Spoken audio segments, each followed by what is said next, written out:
Mapas apresenta aula 12, sorvete e filosofia. Vem conferir. Querida estudante de mapas da UFRJ, eu sou o professor Zé Otávio, um homem branco, cabelos pretos, grisalhos, cara mais comprida que redonda, olhos castanhos escuros um pouco cadinhos, um sorriso no rosto, estou com uma camiseta branca. Estou no lugar aqui que eu tenho desenvolvido o sorvete. Foi uma aula a pedido de vocês, isso já faz mais de um ano. Eu fiz uma pergunta, o que vocês mais gostavam, para uma outra turma.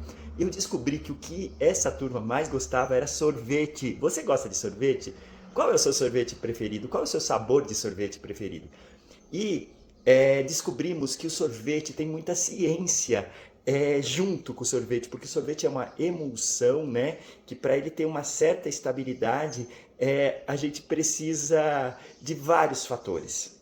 A questão da temperatura, da quantidade dos ingredientes, a gente precisa entender cada detalhe de como a gente desenvolve sorvetes.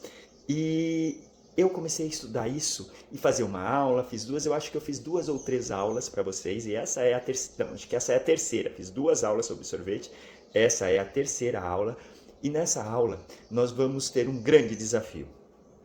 Nós vamos pensar na inclusão de todas as pessoas, né? Então tem pessoas que não podem comer, por exemplo, açúcar, a sacarose, por exemplo, que é o açúcar comum que a gente usa, que é a base maior que a gente faz o sorvete. Então eu estou desenvolvendo um sorvete zero açúcar, e isso é um grande desafio. Tem por aí, mas eu quero criar com sabores. E uma grande amiga minha fez um pedido. Zé, ela fala assim para mim, Zé, você não faz um sorvete para mim de doce de leite com café? Então eu comecei a desenvolver, tô com a fórmula aqui, vou testar com vocês e vou fazer esse sorvete zero com café e doce de leite. Então esse é um grande desafio. Vou também fazer um sorvete com queijo mascarpone. O queijo mascarpone é algo que eu desenvolvi aqui, que vai um creme de leite da minha cidade fresco. Vou mostrar a fazenda a, onde a gente tem o leite, né? A gente pega o leite para fazer, e onde também esse sorvete que eu fiz. Há um desafio de vocês para eu aprender a fazer sorvete. A gente hoje serve nessa fazenda, né? Então, se você vier visitar na cidade de Porto Feliz, a fazenda Milk Mank, lá nós temos o sorvete Gato Gelato, dei até um nome para esse sorvete, e você tem o sorvete lá, porque a gente desenvolveu com a ajuda de vocês. Numa das aulas que eu estava fazendo, tinha algumas estudantes de engenharia de alimentos. E elas falaram, professor Zé, se você usar um freezer com -30 graus, o seu sorvete vai ficar com uma qualidade muito melhor. Vou mostrar aqui para vocês. Eu tenho esse freezer aqui, ó. Vocês estão vendo? Esse freezer preto, ele chega a -30 graus. Então eu consigo desenvolver a qualidade, dura 6 meses, duraria até mais, né? Porque a gente coloca, ele coloca nos potes, vai a -30 e só depois vai para o ponto de venda, onde a gente fica entre 12 e 16 graus. Então a gente, -12 e -16. A gente desenvolveu um processo muito legal. A liga neutra, que é onde tem a goma, tem as coisas, a gente está trabalhando com uma liga neutra. Descobri que aqui na minha cidade tem uma de excelente qualidade, que mistura várias gomas, inclusive goma tara, alfarraba e várias outras. Então é uma qualidade excepcional, e então eu uso essa goma, né, que não vai açúcar, então eu posso fazer o sorvete zero com isso, né? Vocês sabiam também que quem não pode com a lactose, existe uma enzima que a gente pode colocar, e isso a gente consegue desenvolver um sorvete zero lactose, zero açúcar, né? E eu queria colocar até um pouco de whey protein, né? Porque eu descobri que numa cidade muito quente como Rio de Janeiro, ou Niterói, ou São Gonçalo, ou Duque de Caxias, a temperatura é muito quente, o sorvete vai derreter, né? Se você usar 1% de whey protein no peso total, né, do sorvete, a gente consegue o quê? A gente consegue diminuir esse congelamento, o poder de congelamento, ele vai ficar por mais tempo. Então é uma outra melhoria que eu estou colocando na fórmula, né? A gente põe 1% de whey protein e a gente vai ensinar tudo isso. E a minha ideia é fazer um sorvete que você possa fazer em casa, que você consiga bater usando gelo. Você sabe, se você puser um pouquinho você puser sal, né? No gelo, o gelo vai chegar a uma temperatura que beira aí mais de menos 20 graus, né? Então a gente vai medir isso daí, vai bater à mão para fazer esse sorvete zero.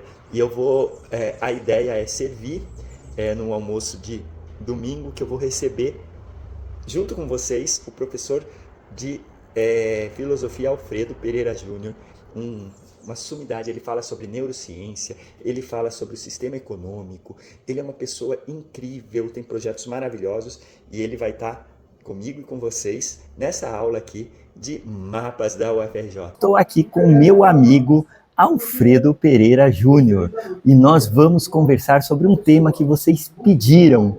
Vocês respondem os formulários, a gente descobre o que vocês estão pensando. E o primeiro tema que eu vou trazer hoje para a conversa com o Alfredo, professor de filosofia da Unesp, né? Um professor titular que muitos anos trouxe esse conhecimento para muitos estudantes da cidade de Botucatu. Querido Alfredo, a pergunta é: o que é filosofia? Filosofia pode ser definida de várias maneiras, né? Cada filósofo praticamente escolhe uma. Eu entendo que a filosofia é uma interpretação da existência humana, né? Somos nós, humanos, que fazemos filosofia, né? Então é uma interpretação, mas é uma interpretação em termos conceituais, né? Porque a filosofia, ela não gera um produto, ela não é um produto econômico, né? Ela gera ideias. E a gente trabalha com conceitos que a gente procura, então, interpretar o mundo, a nossa experiência, através de conceitos, construindo teorias filosóficas. Isso é muito interessante, porque o Alfredo hoje, ele vai além dessa definição que ele trouxe para vocês, porque ele está atuando no mundo, na vida. Ele tem projetos que transformam a vida de pessoas. E isso é um avanço na filosofia, Alfredo. Isso é uma ousadia. E eu queria entender esse seu trabalho com a ideia da economia, da teoria monetária, essa ideia da distribuição de renda e como isso pode mudar a vida dos nossos queridos estudantes de mapas da UFRJ. Perfeito. Bem, a origem disso tudo está na própria filosofia, porque foi a partir de uma mudança que aconteceu historicamente na sociedade do conceito de dinheiro, né? Porque até um certo momento o dinheiro era ligado aos metais preciosos, né? Ouro, prata, e depois o dinheiro foi ligado à produção material da sociedade, né? Ao produto interno bruto. E chegou-se um momento agora em que o dinheiro não tem mais laço material nem metálico. Então, qualquer pessoa pode criar dinheiro, né? Nós temos aí o Bitcoin, por exemplo, foi uma pessoa anônima que criou. E isso abre uma possibilidade muito interessante, que é do Estado criar dinheiro e distribuir esse dinheiro de uma forma mais equitativa para reduzir a desigualdade econômica, né? Peraí. O Estado pode, de repente, emitir dinheiro para mudar a sociedade brasileira, para uma sociedade igualitária, para ninguém precisar passar pelos perrengues que se passa todo dia, para uma transformação de qualidade de vida, de direito mesmo a uma vida digna? Sim, se for feito de uma forma adequada, a resposta é sim. E o Brasil é pioneiro no mundo com o Bolsa Família, né, que foi o primeiro grande programa de transferência de renda, que foi muito bem sucedido e que possibilitou a muitas pessoas ter uma vida mais digna, né, ter melhores condições de vida, de saúde, né? Só que é preciso ampliar esse tipo de programa e, juntamente com a distribuição, né, do dinheiro, de uma forma... a ver com o PIX, tem um nome aí, Drex, para o futuro, tem a ver com isso que todo estudante aí faz um PIX, deixa eu fazer um PIX aqui, deixa eu receber um PIX... Tem muito a ver com isso, porque o PIX possibilita a inclusão financeira, né? As pessoas, mesmo sem ter um cartão de crédito, elas podem fazer pagamentos usando, né, o celular. É uma democratização do dinheiro, mas para você fazer um PIX, você precisa ter o dinheiro. E, atualmente, 80% das famílias brasileiras ainda está endividadas, né? As famílias e as pessoas, né, que compõem as famílias, evidentemente. Então, além do PIX, além do Bolsa Família, seria preciso que houvesse um programa mais ousado, né, de distribuição de dinheiro, né? O pessoal faz uma gozação, né? Fala que é o Silvio Santos, né? Quem é mais Quem quer dinheiro? Quem quer dinheiro? quem é mais, aviãozinho! quem é mais velho, né? Lembra desse programa do Quem Quer Dinheiro. Mas não é isso. A ideia, filosoficamente falando, é a seguinte, né? Existe uma riqueza na sociedade que está muito mal distribuída, né? Digamos assim, 1% da população detém Mais de 50%. mais de 50% da riqueza, e não só no Brasil, né? Em vários países. Na maioria dos países, né? Mas se a gente for ver, né, essa riqueza ela é fruto do trabalho da humanidade como um todo, né? Da sociedade como um todo. Então, né, os escravos também trabalharam para gerar essa riqueza, né? E os descendentes dos escravos, todo mundo, né, trabalhou, mas os descendentes dos escravos praticamente não herdaram nada da riqueza que os seus ancestrais geraram. Então, a distribuição de dinheiro ela se justifica filosoficamente como uma forma de justiça intergeracional, ou seja, propiciar para as novas gerações o acesso a essa riqueza que seus ancestrais geraram. E essa riqueza não ficar só concentrada na mão de uma oligarquia, de um setor restrito da sociedade, como é atualmente. Alfredo, para entender, cada brasileiro, é como se cada brasileiro, com o seu CPF ou com o seu PIX, ele vai ser receptor da riqueza do próprio país. Então, um banco central vai ter que emitir esse dinheiro. Nós temos já uma engenharia para isso. O Drex, ele pode ser ligado aí aos títulos, a toda essa situação, e o Brasil sair na frente com um modelo híbrido, que não é nem o que existe na China, nem o que existe nos Estados Unidos, nem o que existe em nenhum outro lugar. Um modelo híbrido, assim, que seja a grande mudança do século XXI na distribuição igualitária das riquezas de um país. Isso pode acontecer? Isso é possível, né? Agora, se vai acontecer mesmo, vai depender da mobilização da sociedade, né? Da consciência política das pessoas e também da chamada vontade política dos governantes que a gente elege, né? Porque seria realmente uma engenharia complexa, né? Que precisa estar baseada num certo nível de consciência da população, porque isso não vai ser dado de presente, né? E isso envolve não só essa parte da distribuição do dinheiro, mas também envolve também uma parte em investimento produtivo, né? Porque as pessoas recebendo dinheiro, elas vão ter maior poder aquisitivo, então, mas tem que produzir os bens que as pessoas vão comprar com esse dinheiro, certo? E tem que ser complexo isso daí. Por exemplo, vamos melhorar o jeito que as pessoas comem, a comida do brasileiro, vamos melhorar a tecnologia que se tem na sociedade. Então, mas tudo isso tem que estar democratizado. Como unir tudo isso, né? Essa pergunta é difícil. Pois a gente tem trabalhado com essas questões, né? E realmente precisa integrar essa parte aí de distribuição de dinheiro, né, que é a base para as pessoas terem recursos, né, remunerando, né, pelo trabalho que as pessoas têm, pelo trabalho que seus ancestrais tiveram, né, para gerar riqueza. Então isso seria uma distribuição da riqueza através da distribuição do dinheiro, né, e tem que integrar isso com, né, o investimento na produção dos bens que as pessoas vão comprar com esse dinheiro que elas vão receber, né.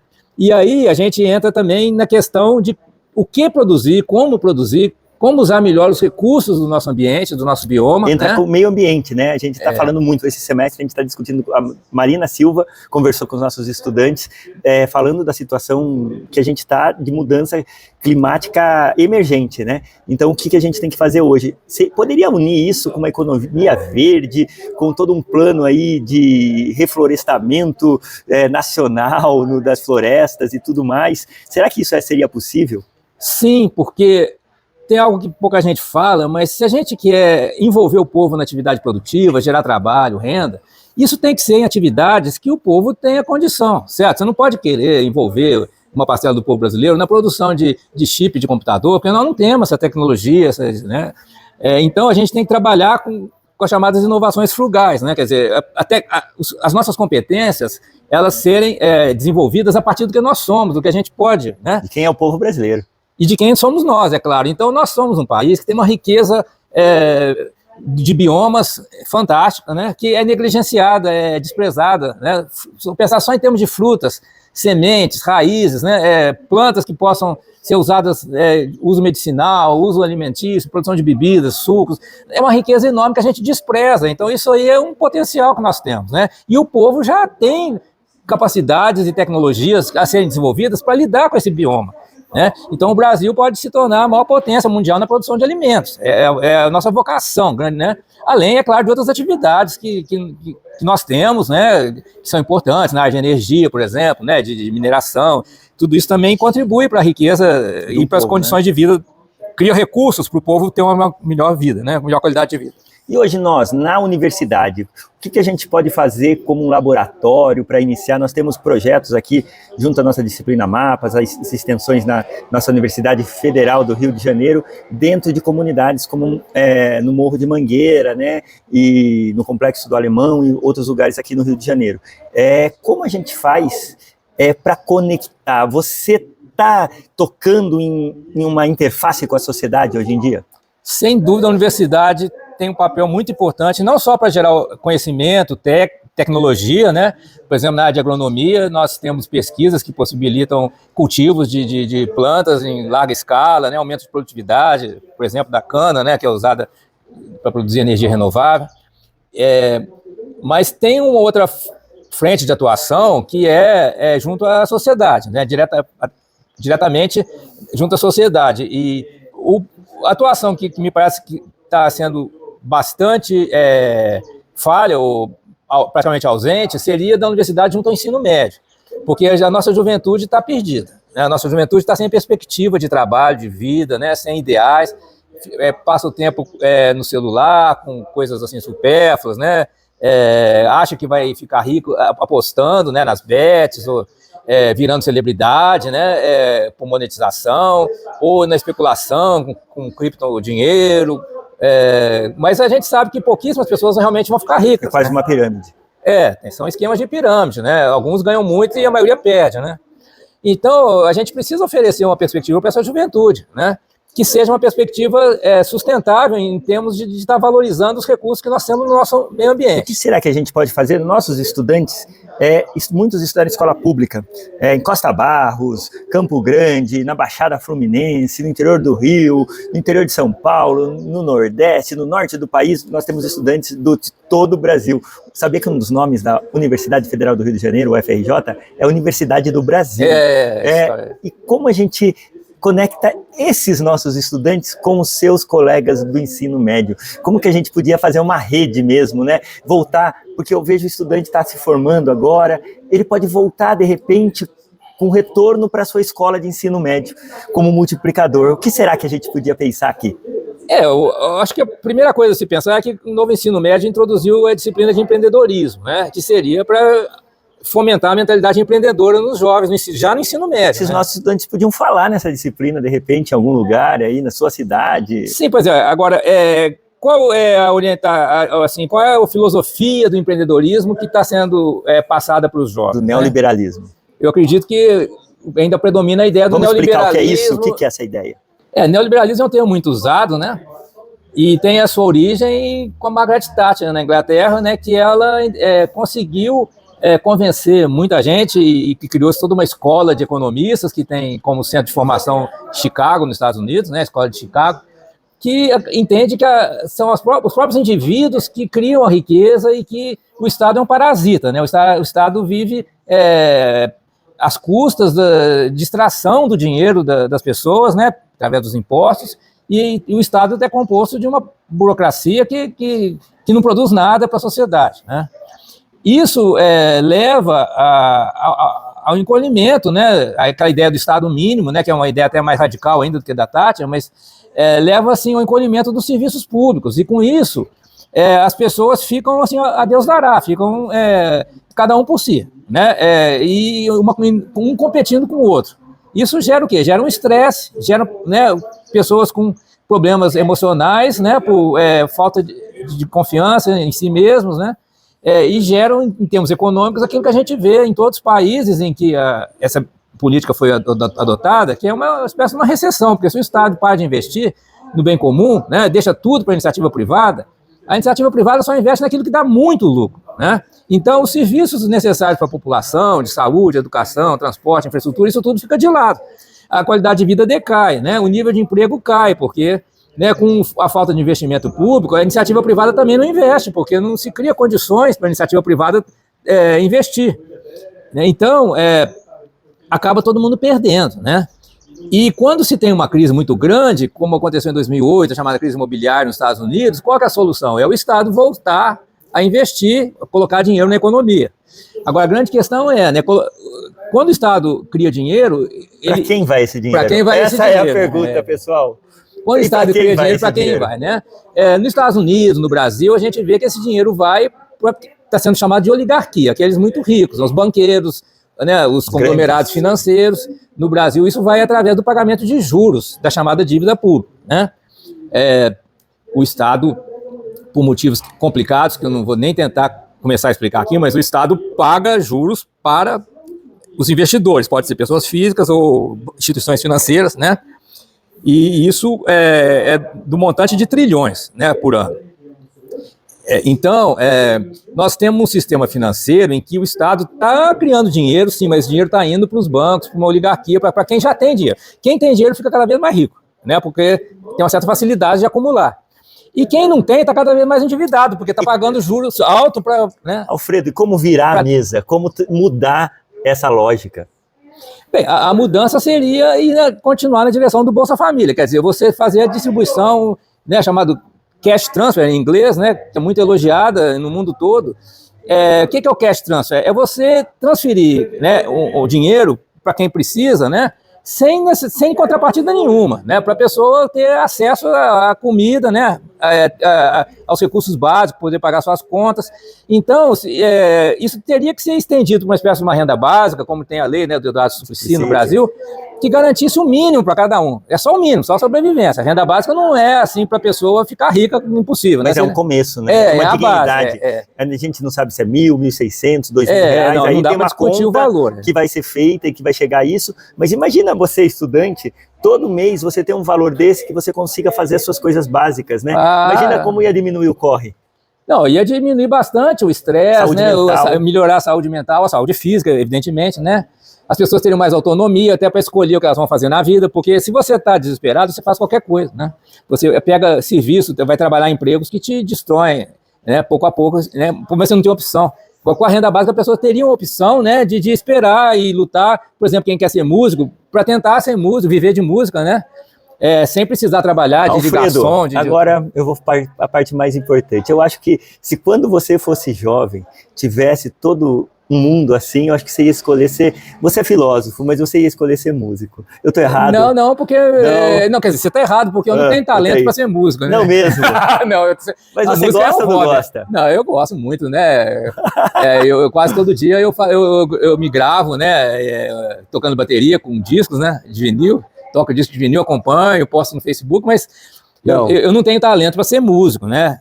Então eu acho que eu estou no lugar certo, que pelo menos assim que eu consegui fazer uma carreira, né? Mas você de algum jeito, você está unindo aí a sua música de hobby com a filosofia. Não, tem a ver até no meu trabalho na filosofia, né? Eu proponho uma área de estudos chamada cientiômica, que tem muito a ver com a música, né? Mas como músico instrumentista mesmo, eu não tenho condições, assim, digamos assim, de encantar plateias, né? Então, você deixa assim, lá para o dia a dia, só para o seu treino. E para minha saúde mental. Né? É bom, porque aqui a gente tem o Desafio Mapas. O Desafio Mapas é sempre aprender uma coisa nova. Por exemplo, começar um exercício físico.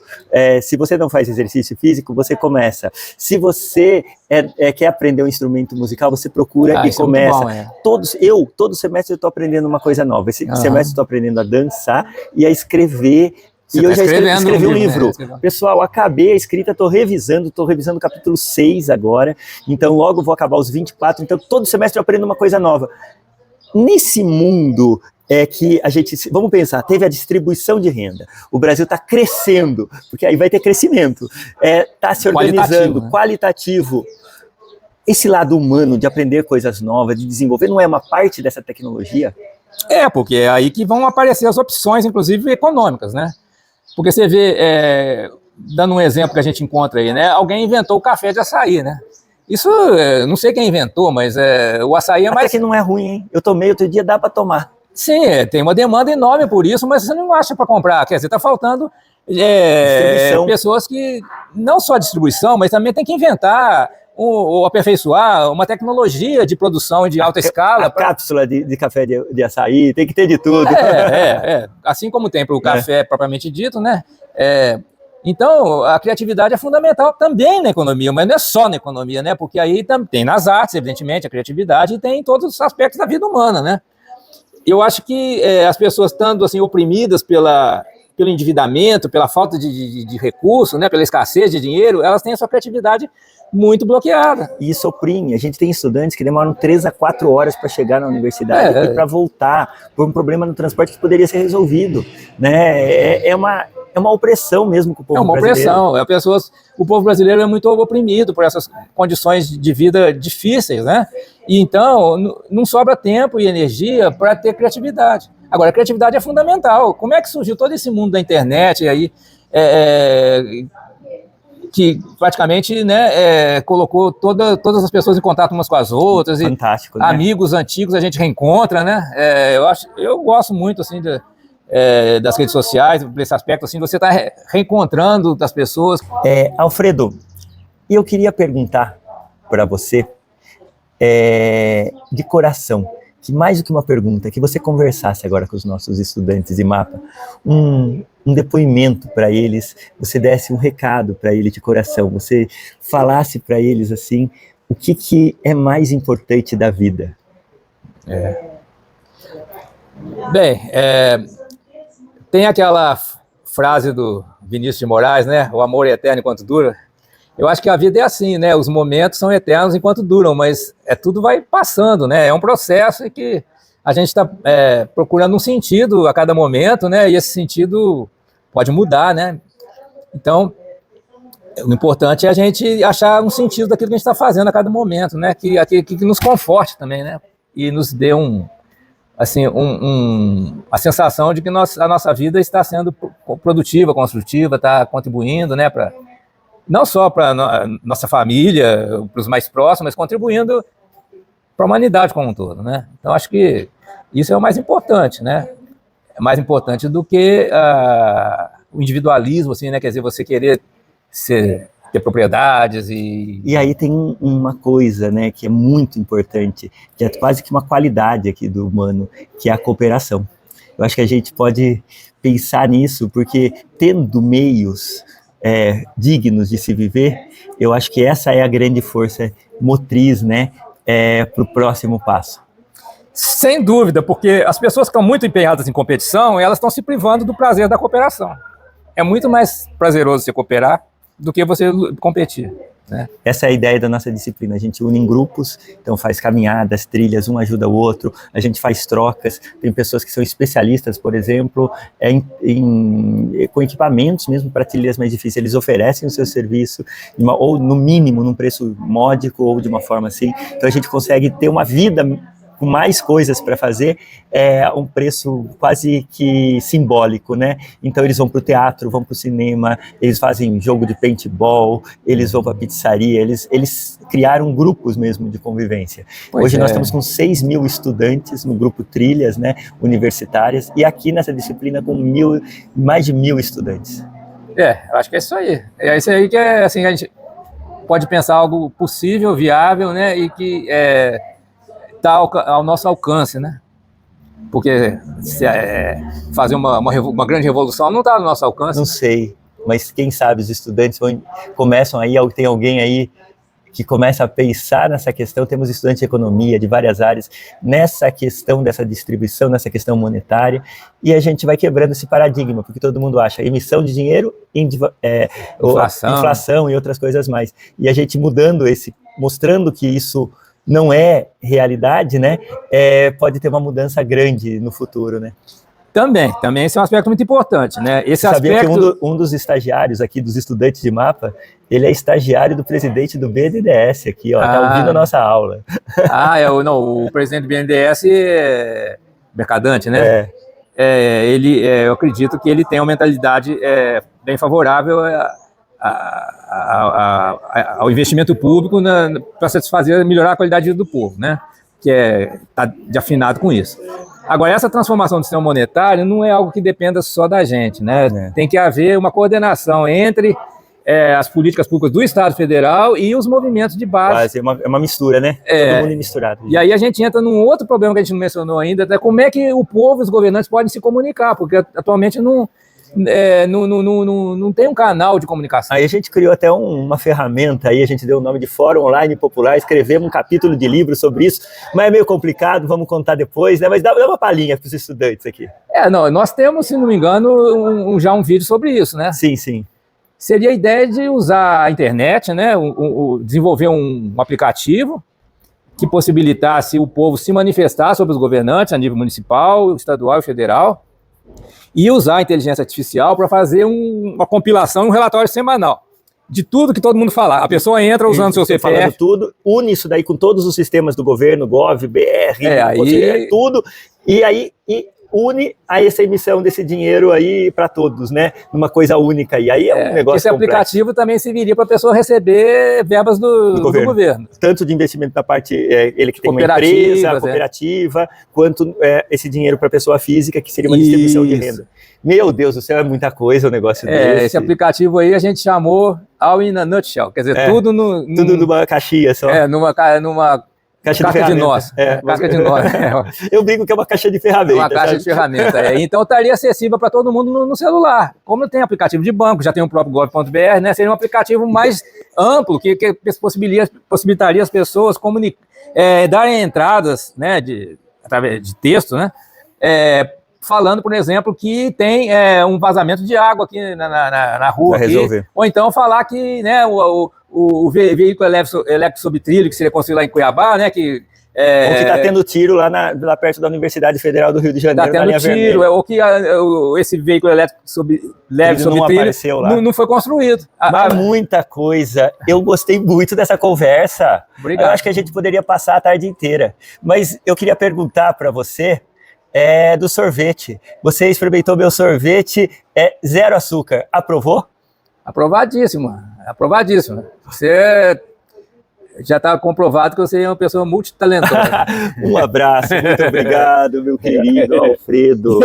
Bom dia, pessoal. Estou gravando aqui um sorvete especial com mix zero, zero açúcar, de doce de leite com café. Vamos ver. Daqui a pouquinho está pronto. É bonito de ver, não é? É um sorvete zero, um mix zero, né?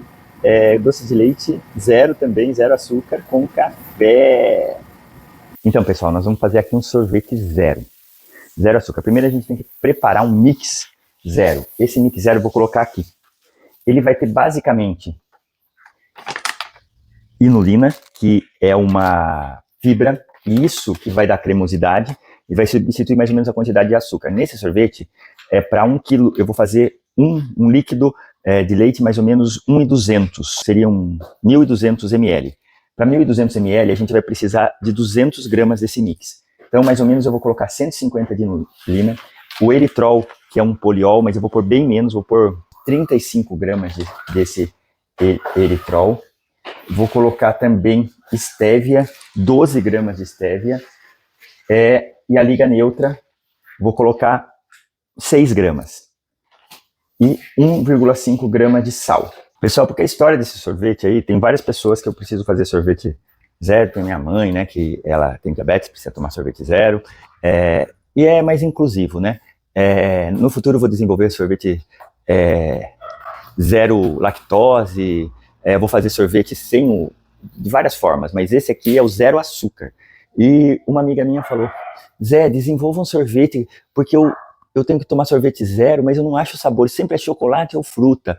Eu queria um sorvete de doce de leite com café. Eu pensei em umas fórmulas assim, mas eu não tinha hoje, eu ia fazer com café solúvel, mas eu não tinha aqui. Mas sobrou um pouquinho de café aqui do café da manhã, né?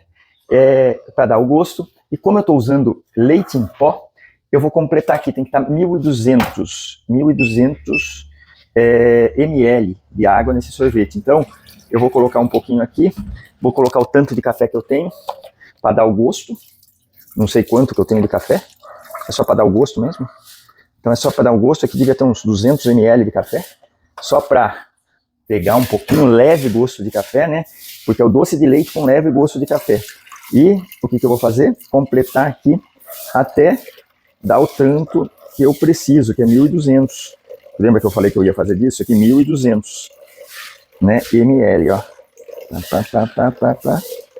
1.000. Cuidado sempre, ó, você tem que ir devagarzinho no final. Ó, tem 10 gramas, só uns pinguinhos, ó, deu. Passou 5 ml, mas não tem problema.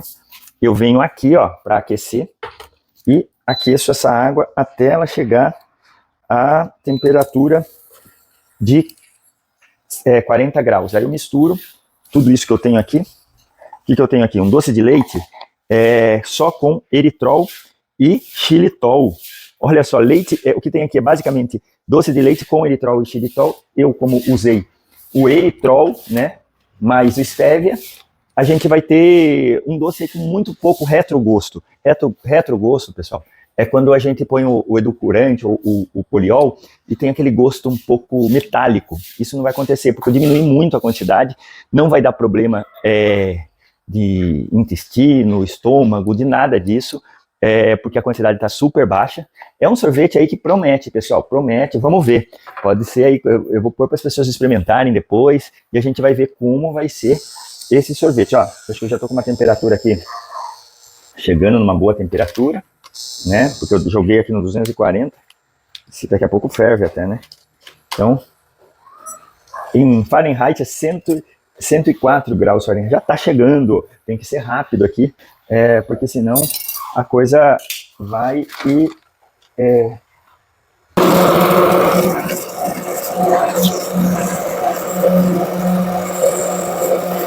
Agora, pessoal, a mágica vai fazer. Vamos pro doce de leite aqui. Esse doce de leite eu tenho uma quantidade de 330 de doce de leite. Olha só, né? Você viu que eu aumentei lá a quantidade de água um pouquinho, né? Para dar isso. 330, ó. 330 de doce de leite. Vamos colocar o doce de leite. Esse doce de leite está prometendo, tá bem bonito.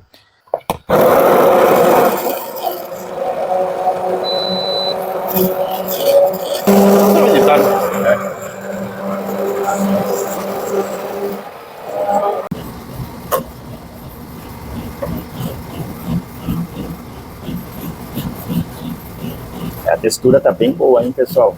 Olha isso! O sorvete, doce de leite.